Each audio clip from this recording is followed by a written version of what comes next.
Hello, beautiful friends. I am Laurel, Bleadon-Maffei with Illuminating Souls, welcoming you to this episode of Sleepy Bedtime Blessings, a podcast designed to help you rest, relax, and hopefully fall asleep, all while you get to connect with the love of your angels and hear a bedtime story designed to help you drift off. If we're meeting for the first time, I am an angelic practitioner, a spiritual teacher, and an encourager of souls. And you can find out more about my services and classes at illuminatingsouls.com.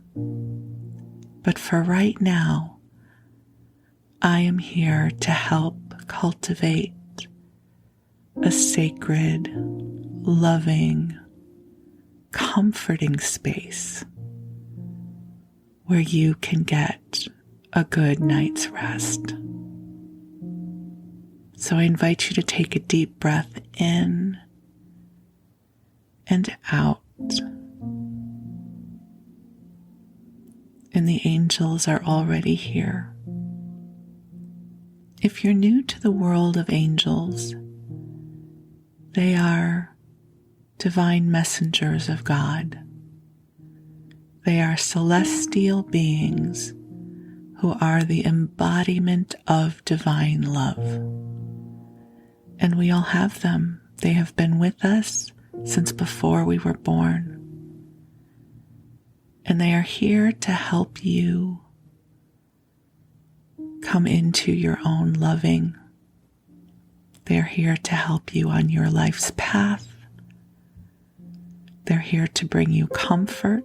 And they are a wonderful resource as we walk this life here on planet Earth.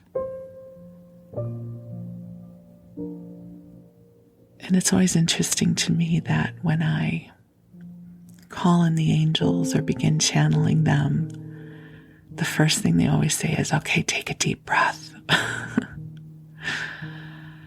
And that's what I keep hearing tonight as I record this message is return to the breath. Take a deep breath in and release. And again, please, a big deep breath in all the way down to the bottom of your lungs, and then release. Clearly, we breathe every day. Yes, we breathe, otherwise we would not be here. But there is a profound difference between the breath of the autonomous nervous system and the deep, intentional breath when we breathe in the love that is here for us. It cultivates something within us. I know for me, it helps me to begin to relax, and it helps me to come present. You know, it's interesting as we get started. This podcast has been an evolution and will continue to be an evolution. I received the spark of inspiration to start it several months ago, but didn't actually find the courage or the momentum to begin recording it until December of last year. And I promised myself and you by extension that I would be recording 2 episodes a week. And I kind of had a sense on what these would be, but I really love the form of co-creation where the co-creation informs me along the way, that I don't necessarily go in with a script or an agenda, that I haven't planned everything out to the nth degree. I really love the spontaneity and the joy of seeing what wants to be born in the moment. So This is actually going to be my 22nd episode, which is so cool. That means that there's almost 24 hours worth of content that you could listen to. So my 22nd episode, and what I've discovered is there seems to be 3 components to each episode.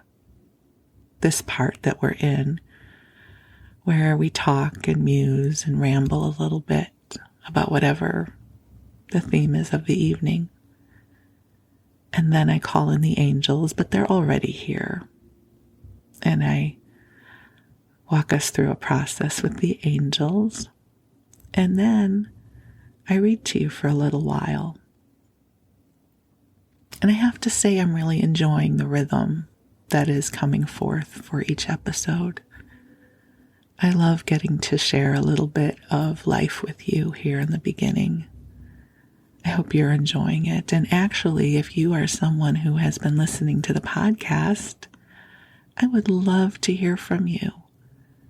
I would love to know what are your favorite parts and what's working for you, and if there's anything you would like me to add or enhance. I'm totally open to hearing from you. What I want to talk about tonight, I picked an angel card before I got started, and I'll be honest, it didn't resonate for me very much, but with the angels, I argue with them. You don't always have to do what they say. Yes, you get to argue because you have free will. And the card was harmony, which is a beautiful card, right? Who doesn't love harmony? So it's not that it's not a helpful card, but I wasn't necessarily feeling the message of it as I record this episode. But then what came forward was a flashback to when I first started opening to the metaphysical world. And I shared some of this. I actually used to have another podcast called Musings of an Earth Girl that's still available. I just don't add new episodes to it anymore, where I shared about my first ever psychic experiences. And you can always go back and listen to the details, but the short version of it is that I had decided to go back to school to get an MBA because I wanted to earn more money. That was the wisdom. I was in my 20s, I think probably, 25 or 26 years old. And the first class that you have to take as part of the MBA program I was in was a class in human development and human potential. And as I was registering, the guidance counselor pointed to the catalog and she said, "You should take it with this professor," and pointed to his picture. His name was Dr. Reardon. And what I couldn't know at the time was that he taught the class through the filter of New Thought wisdom. Your thoughts create your reality.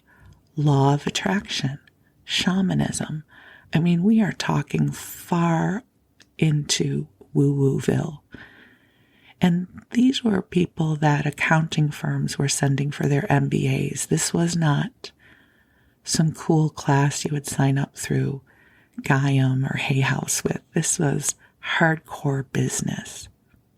And when I tell you that I rolled my way into that class, I am not exaggerating. I thought it was all a bunch of airy-fairy crazy talk. God bless me and my skeptical nature. And a lot of what he started off teaching was the things that in the metaphysical world we now take as truth. That the world is energetic and vibrational. And there's an adage. We started off studying this book called Mastering Your Hidden Self by Serge Kahali King, which is a book about Hawaiian shamanism. And there were some tenets in the book. And one is, the world is what you think it is. Now, if you're on the self-growth journey, you have probably explored this as a piece of spiritual wisdom. But in the spirit of harmonics and harmony and our episode tonight, I want to give you a little more insight to how this tends to resonate for me. So way back when, in the late 80s, when I was in my MBA program, I really felt that the world was what the world is, and we have to adapt, right? The world, if it was cold out, I'd put on a sweater. If there was chaos around me, I would figure out how to navigate the chaos. So life was happening to me, and I would sometimes find ways to influence life, but I wasn't necessarily aware of my own ability to shift the harmonic of my experience of life until I took this class. And I had some remarkable experiences, and he had to drag me into it because I was not about to accept this philosophy until I had some incredible experiences. So now here it is, 30-something years later, and this is who I am. This is how I live my life. This is my career. And here's an aspect of it that I want to share with you. When we say the world is what you think it is, it has to do with the perception filter and the narrative through which you see the world. And typically, we get to be right. So here's a really easy example. If somebody walks around thinking you can't trust people, people are inherently out for themselves, and you have to always be watching over your shoulder, they will likely be able to reference many, many experiences that make them right, because we live in a realm of shadow and light. There will always be examples that make that perception filter accurate. But you know what also is true? If one chooses to live with the philosophy that people are inherently good, and 99% of the population is kind and good and generous, then the perception filter begins to illuminate all the examples that make that perception accurate. The world is what you think it is.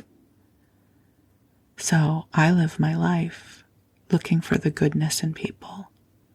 It's one of the blessings of working with the angels, because the angels always see us through the heart of love and compassion. I've never, ever, ever had an experience with the angels where the angels have rolled their eyes, their metaphoric eyes, and said, "Oy vey, enough with that. We're done with you." The angels come in and they see the beautiful divine being in front of them having a very human experience. So when we talk about harmony in the context of this conversation, I invite you to set an intention or ask the angels to help you to open up your perception filter.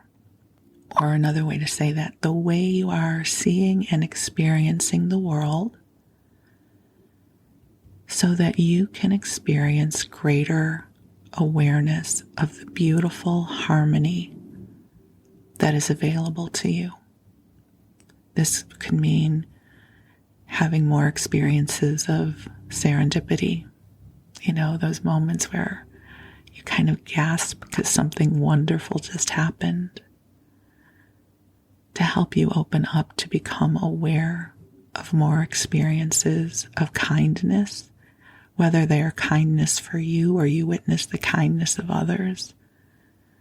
I remember being in the grocery store a while back, and there was a woman at the checkout line standing in front of where everybody comes when they check out. And she went down this row of people, and she said, "I want to buy your groceries." And I live in a neighborhood that is not wealthy, so there are a lot of people who live with financial difficulty. And you could see each person just opening up to receive that. And so when I was at the store, I could have looked at all the people who were annoyed that the line was getting held up. Or I could have witnessed this beautiful act of kindness happening in front of me. So this is your perception filter. So take a breath in. And so the metaphor that always comes forward for me about the perception filter is, have you ever been to the optometrist? I'm sure you must have at this point, hopefully, God willing. You have good health care and you're able to go to the optometrist. And when they check you for glasses, they put that mechanism in front of your eyes and they start clicking the dials to see what setting allows you to read the chart better. Think of a perception filter in that way. And if you're willing, we'll ask the angels to help shift your perception filter so you can come into greater awareness of the way divine harmony is flowing to you in your life. And maybe you are feeling that up until this point, or over the last few months, or whatever your authentic experience has been, that perhaps divine harmonies felt like it's nowhere in sight. Listen, we've all had passages like that. I know I have. But in this moment, we are going to ask that divine harmony becomes your best friend. If you listened to the last episode, we talked about miracles, and I shared with you about Mr. G, a gentleman I met on a flight. Let's breathe some of that in. Divine harmony is with me. Divine harmony is my best friend. Each day I have experiences that allow divine harmony to be magnetized to me. And you know what's so interesting is I was just saying that. It'll be edited out so you will not hear it. One of the things about recording a podcast without a sound booth is I have to surrender to the white noise around me. And I live about a mile from a freeway. And normally it's just white noise. I can't really hear it. But every once in a while it gets loud. So just then when I was saying, divine harmony surrounds me, there was a motorcycle that just revved it and went grrr, and it won't make the noise. And I was like, hey, come on, I'm manifesting here. And I just paused. Sometimes we just need to pause and surrender and allow that which feels unlike harmony to pass through us like the wind through the willows, so that the harmony can come back. And it did, and it does, and it's here. So I'm going to call the angels in. Let's come into harmony with the angels and let them come into harmony with us. So you take a deep breath in. And if you haven't done so already, you cozy on up, because you are worthy of good rest. Your body is ready to receive rest now. And I'm going to call in the angels who have been here since the first sound of this podcast. They're always so funny. The angels are actually funny. I just want you to know that you don't have to always be reverential with them. In fact, you don't ever have to be reverential with them. They have a great sense of humor. So let's take a deep breath in and out. And beautiful angels on high, we are so grateful to be here with you now. Angels, I thank you for creating this beautiful space of sanctuary where each of us can receive exactly what is needed in this time and space. Angels, thank you for helping us to remember what it feels like to be bathed in the love of God.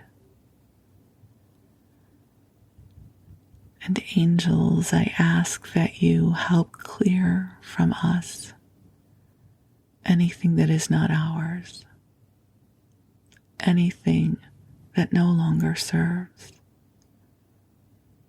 And please bring healing to the situations and circumstances in our lives that are feeling tender or challenging, helping to smooth out the energies so that we can be more available to healing and reconciliation in a way that honors our divine path and our divine truth. And everyone take a deep breath in and release. And allow the angels to infuse the room you are in with a soft pink light that is filled with love, that has been calibrated for you and also for anyone that shares your room where you are sleeping, whether it is a partner or your pet or your children. That every sentient being that is with you right now is also receiving this love. And if you would like, the angels will also bring this love to everyone in your home. This ripple can go as far and wide as you would like. It's up to you. Just ask. But make sure you receive it. This form of love that is flowing to you. Your entire beingness knows how to receive it. So allow it to travel to your body, your beautiful body that is filled with such wisdom and light and resiliency. Letting the love flow to your organs, every cell of your body, letting this love flow to your heart, that if there's anything that is troubling you at all, that this love flows to whatever the circumstances are that are feeling tender in your heart. The angels bring love across the timeline of your life. And that this love also comes to support the well-being of your mind and your thoughts, helping the thought forms and beliefs that you carry to be in harmony with your well-being. For instance, that you can begin to really feel and know that you are a beloved child of God, that you are precious in this universe.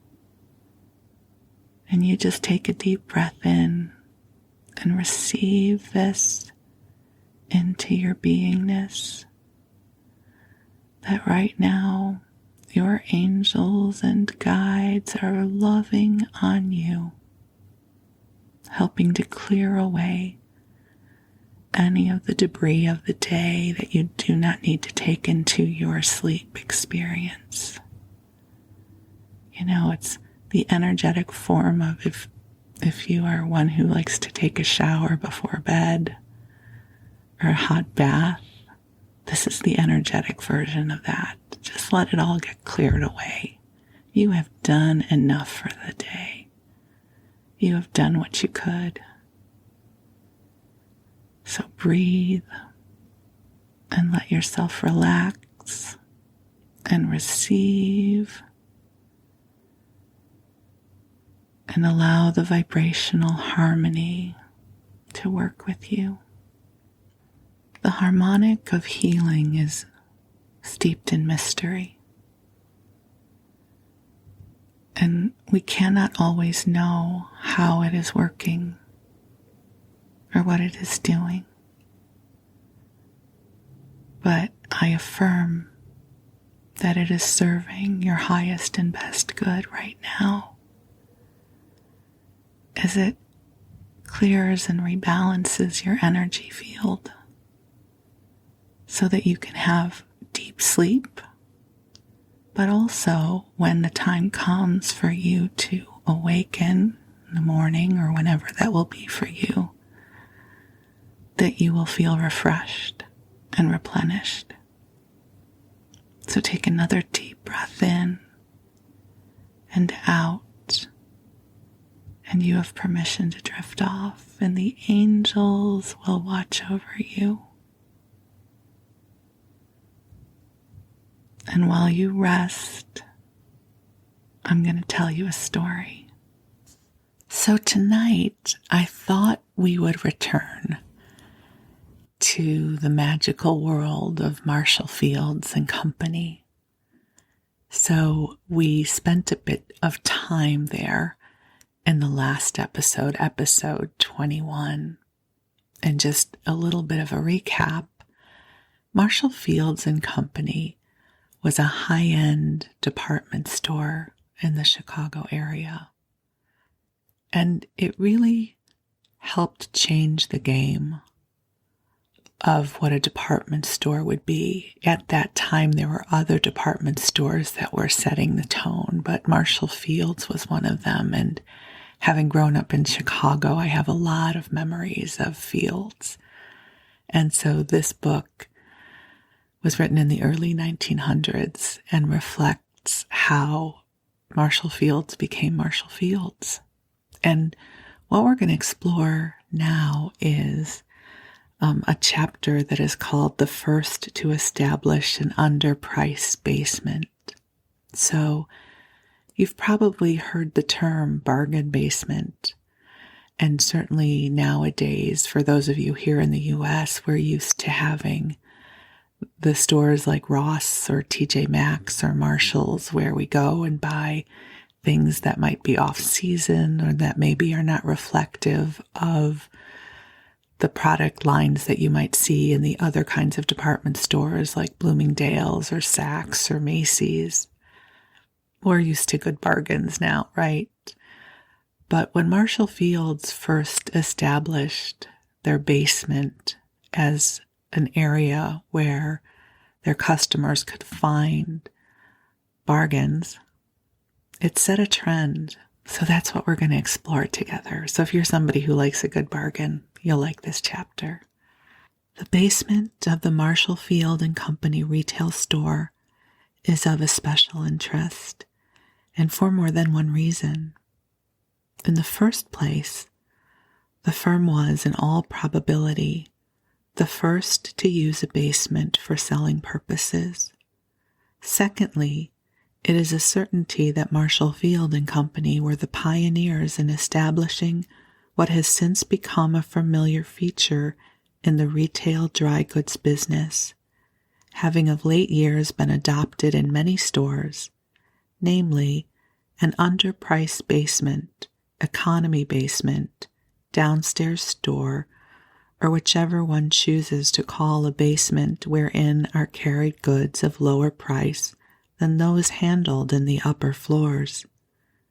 We are fortunate in being able to reproduce on this page an advertisement published on October 26, 1887, which proves that in that year, the basement sales room of Marshall Field and Company was regarded by the firm as a great supply center for the less expensive grades of merchandise. And the advertisement they have here has the headline that says, "The less expensive but reliable grades of such goods as are required by cold weather are shown in our basement sales room, in a very large assortment and at unquestionably lowest prices." And if you're curious how much things cost back then, ladies' merino vests and drawers of excellent quality were 50 cents each. Ladies' scarlet vests and drawers were 75 cents each. Children's white merino vests and drawers were 15 cents each. Men's camel hair shirts and drawers were 50 cents and 90 cents each. Knit mittens were 10 cents a pair and up. A knit toboggan cap was 25 cents each and up. And blankets of all wool and white were $3 each.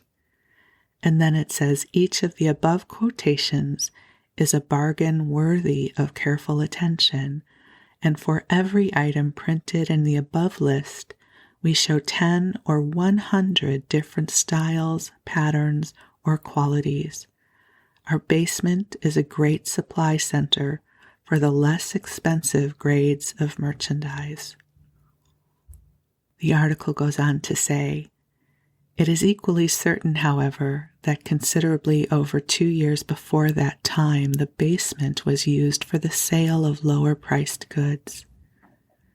To go back to the beginnings of this use of the basement as a sales room by Marshall Field and Company, it will be recalled that in an earlier chapter we stated that in the early days the basement of the Field store was occupied largely by boilers, engines, and other service essentials, and in part also by the reserve stock.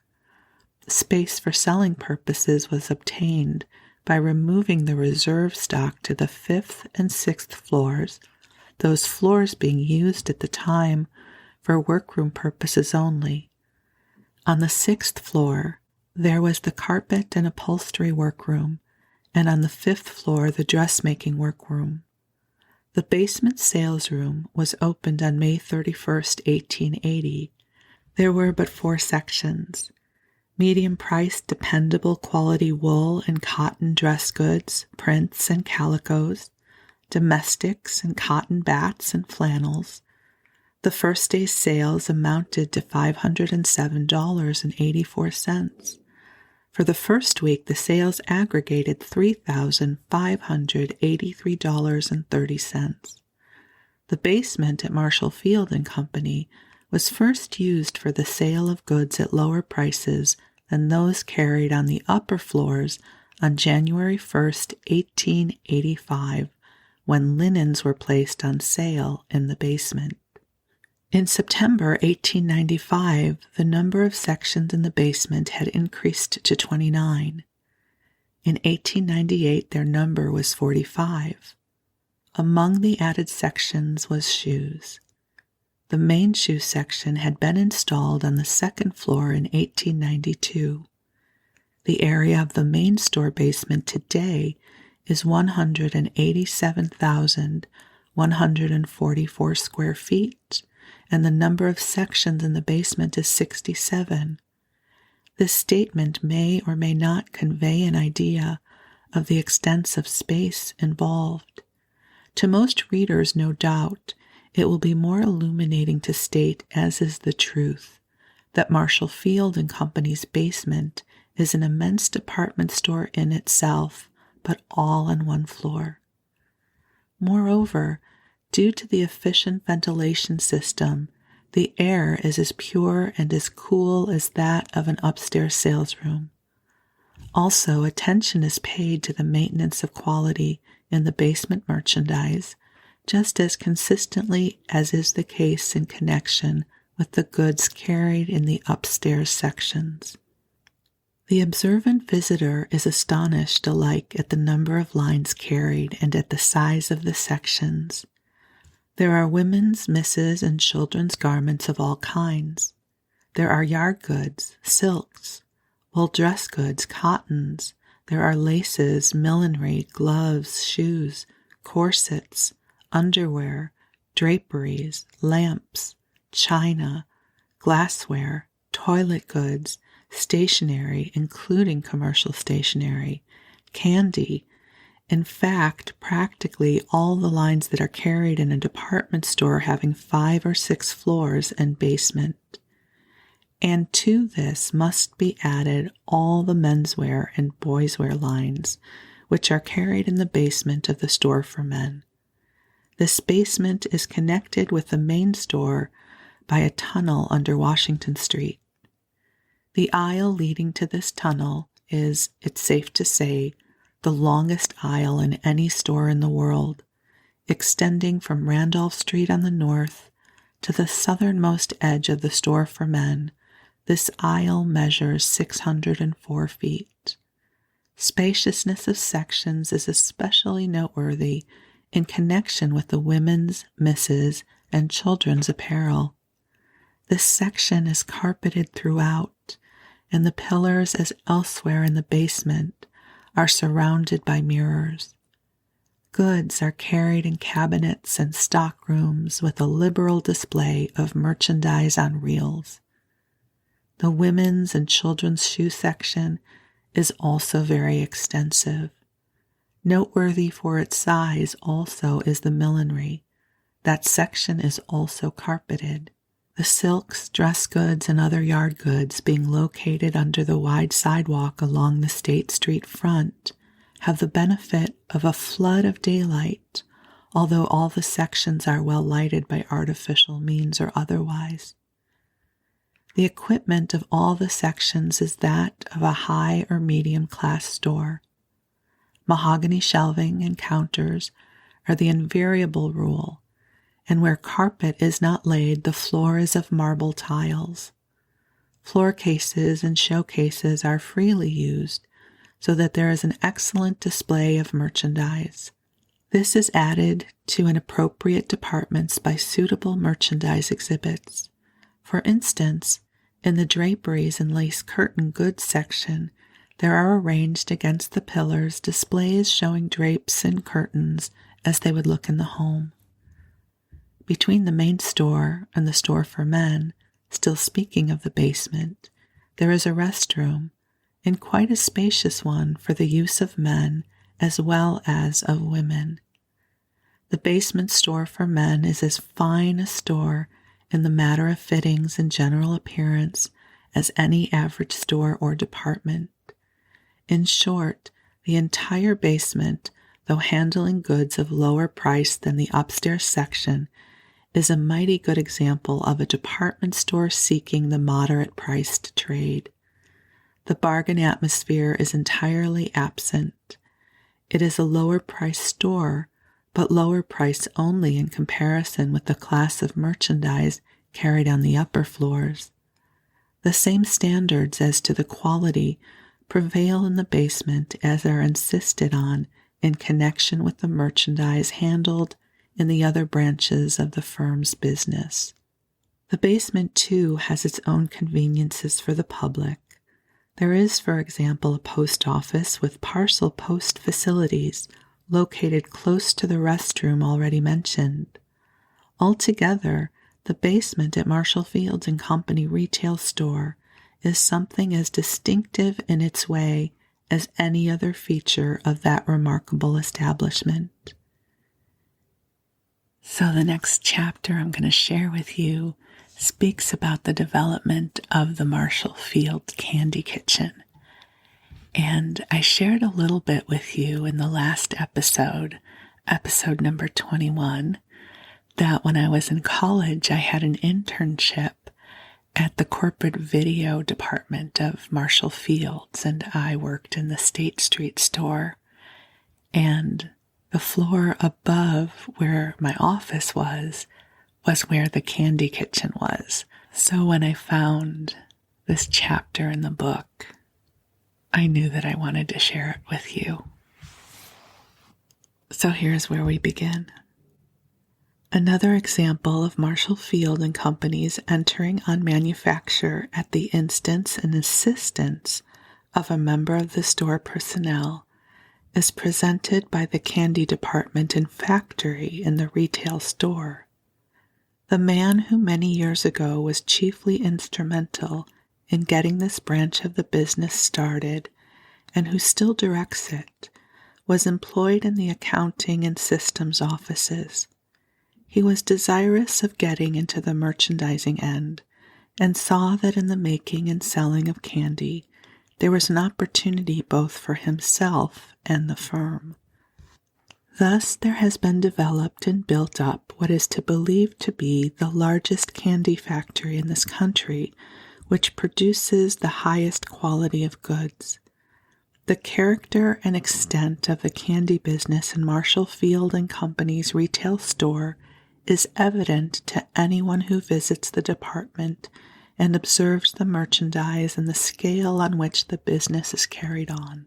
There are numerous points about the department itself which are well worthy of note by merchants. All of the candy handled in the department is made in the firm's plant, which is located on the top floor of the main retail building. Behind the wall shelving in the department space is provided for carrying of stock and the wrapping of goods. This stock is carried in spotlessly clean trays, in covered tin canisters, or, in the case of small hard candies, in metal bins above the counters. From these bins, the candies drop at the touch of a lever. The purpose of these stock and packing spaces is to quickly supply a customer with any kind of candy she may ask for, even when she does not see it on the floor case in which the goods are carried as well as displayed. These floor cases were specially designed by the department head.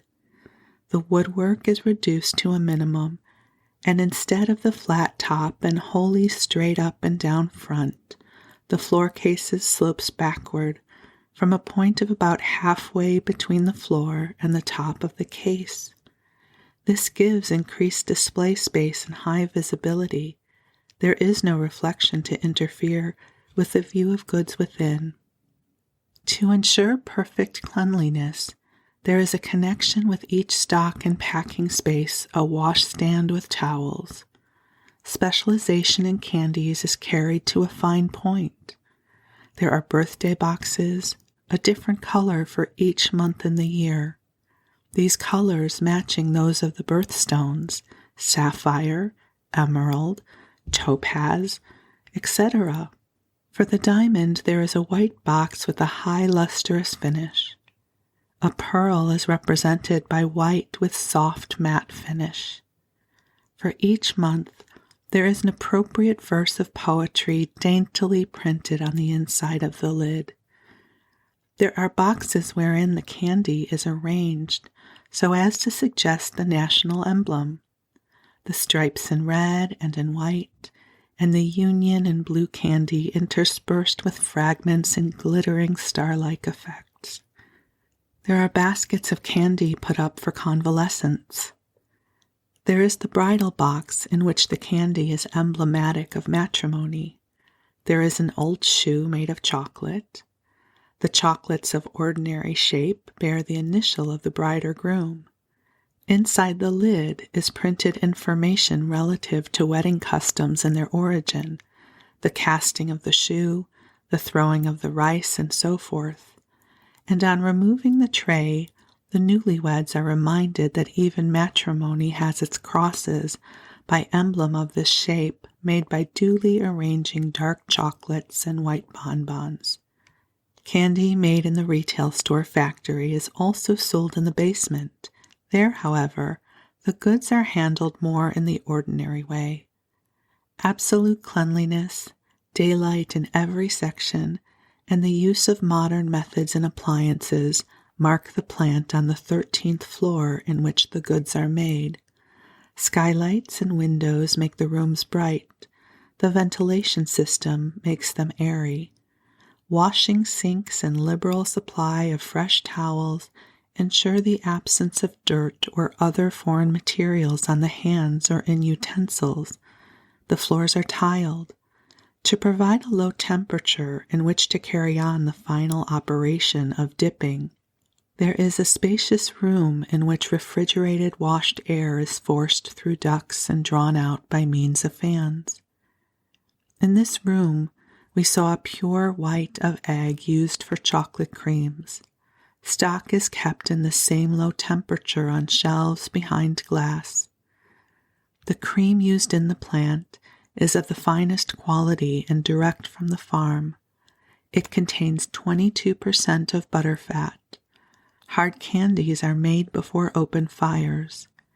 The cooling of candies is done on slabs of steel or marble refrigerated in the proper degree. We were informed furthermore that no preservatives are employed in the making of Marshall Field and Company candies. They also speak to the workroom where millinery are created. It says the plant in which millinery is designed and made up for sale in the retail and also for custom orders placed by women who desire something exclusive is as light and airy as the other factories and workrooms. It is divided into 5 rooms or sections, each of which is under the guidance of a head trimmer, the whole being under the direction and supervisor of a manager.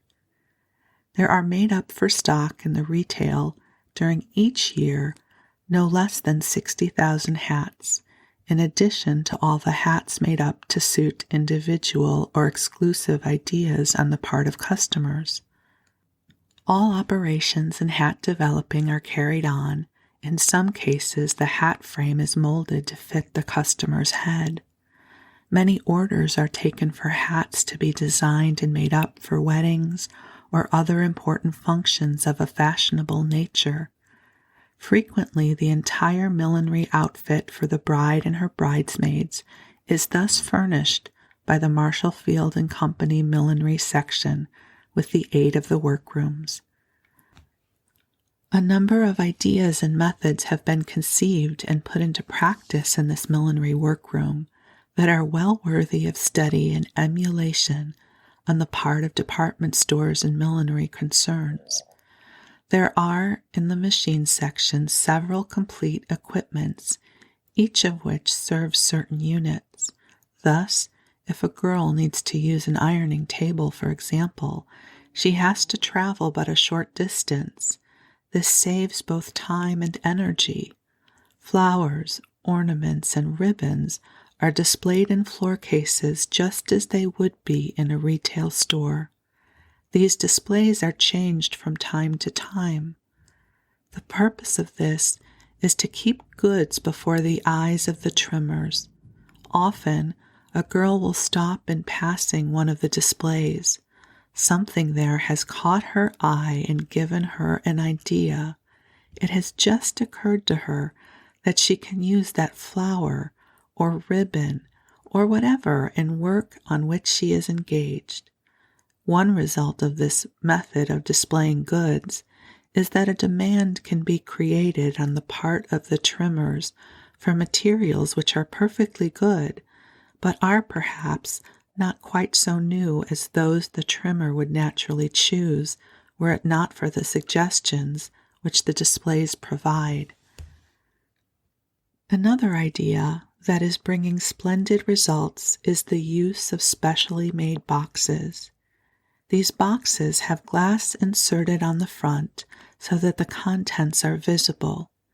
In the case of flowers and plumage, there is a partition near the front in which a sample is placed.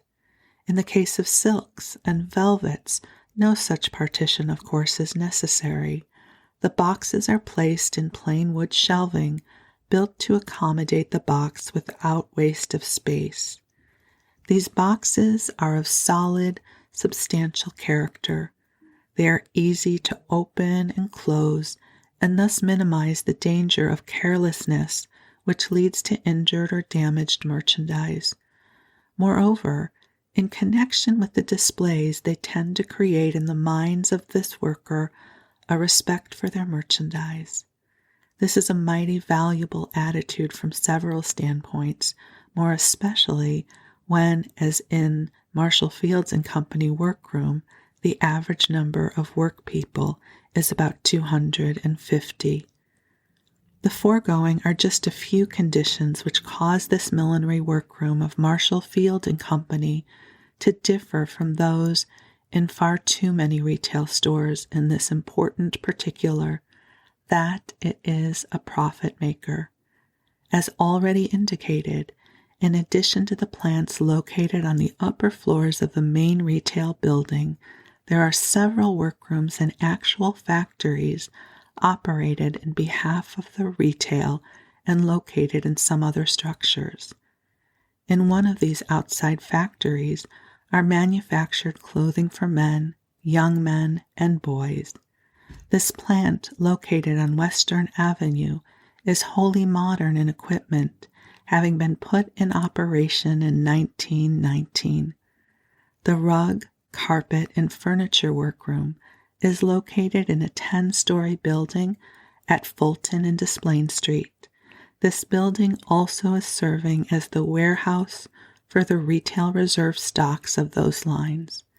This last mentioned plant employs 275 operatives making goods to order for customers of Marshall Fields and Company retail store. And finally, I thought I would read to you a little bit from the chapter of the training of employees and personnel work. It's an interesting chapter because it really speaks to how much things have changed.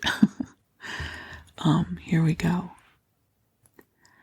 Brief reference has been made in earlier chapters to the methods adopted by Marshall Field and Company in connection with the training of employees in the retail store.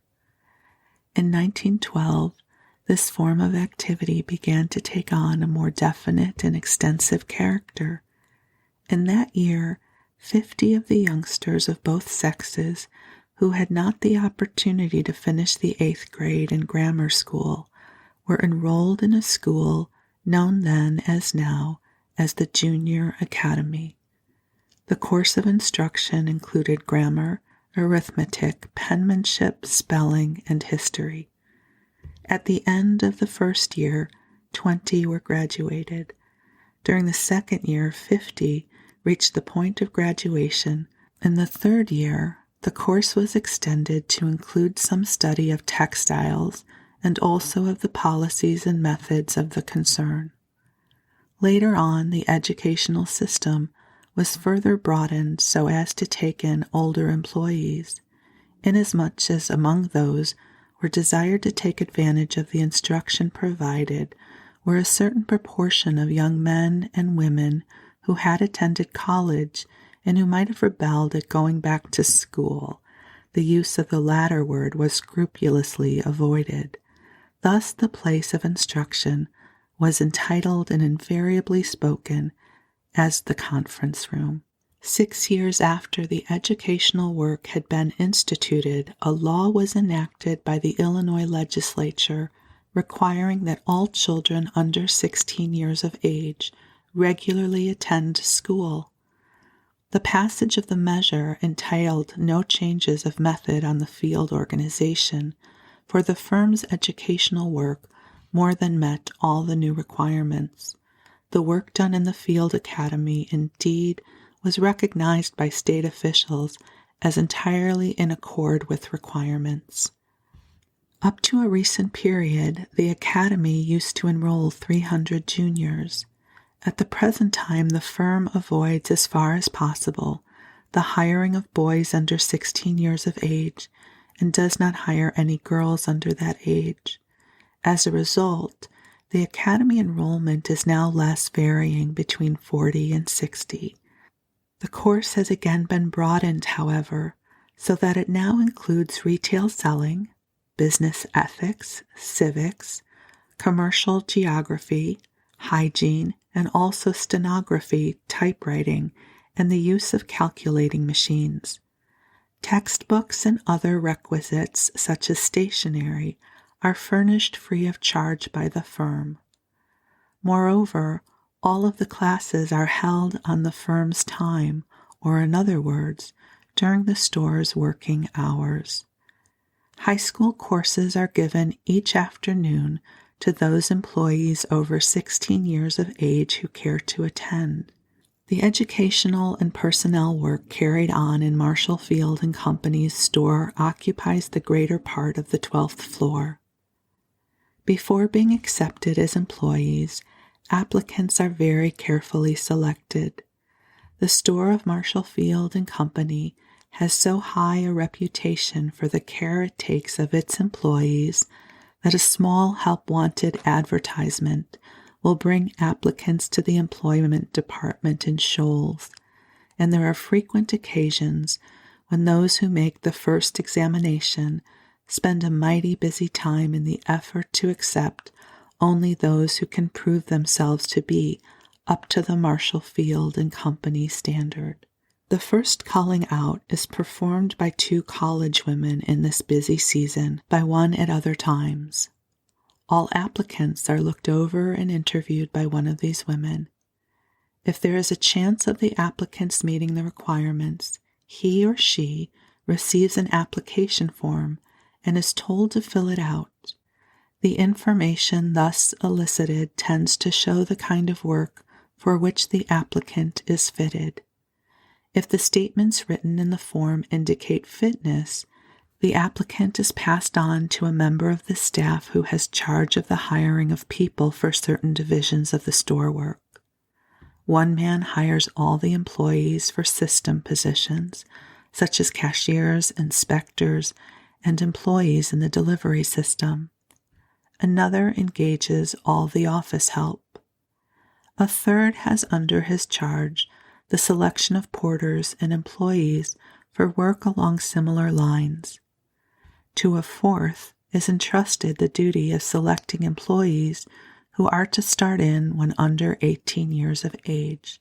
The selection of salespeople is in charge of 2 men. The addition to this, floormen, and also salespeople for special purposes, are selected and engaged by 2 men of higher positions and long experience in the handling of store personnel. The first thing attended to after a new employee has been engaged is a medical inspection or examination. This is performed in the medical bureau, which is an important part of the personnel work of Marshall Field and Company. In accordance with the requirements of the city's health department, the new employee is required to produce his or her vaccination certificate. If the examination proves physical fitness for entrance into the field organization, a record of the engagement of the new employee is made on a form provided for this purpose and is filed in the personnel department. The new employee is sent to the educational department to be initiated in the making out of sales checks and other details. In the brief course for this purpose, there are presented to the student for a solution of a number of problems, each of which is based on actual store work. Isn't that all just fascinating? It took me back to when I worked retail for the first time and I had to go into a training in a department store. There's something so exciting about getting your first job and being trained for it. At least that's how I experienced it over the years. So I appreciate you letting me share this with you, and I hope you have drifted off to sleep by now.